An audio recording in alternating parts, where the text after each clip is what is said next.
या बातमीचे प्रायोजक आहेत hotel Badepir, Lakshmi market, Vijapur west, Solapur. दुसरी शाखा मुस्लिम बादशाहपेठ, जिंदाशहा मदार चौक, सोलापूर। माजी मंत्री सिद्धाराम म्हेत्रे यांच्या अध्यक्षतेखाली शिवसेना प्रवक्त्या ज्योतिताई वाघमारे यांच्या विशेष उपस्थितीत सोलापूर जिल्हा संपर्क प्रमुख महेश नाना साठे यांच्या मार्गदर्शनाखाली शिवसेना जिल्हा प्रमुख तथा माजी जिल्हा परिषद सदस्य अमर पाटील यांच्या प्रमुख उपस्थितीत तालुक्यातील सुलेर, जवळगे, चिंचोळी, धारसंग, कलकरजाळ, शेगाव, तडवळ येथे शिवसेना शाखेचे उद्घाटन करण्यात आले।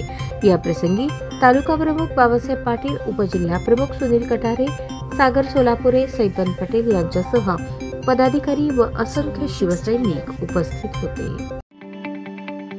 ताज्या बातम्या पाहण्यासाठी प्राईम महाराष्ट्र न्यूज चॅनलला सबस्क्राईब करा।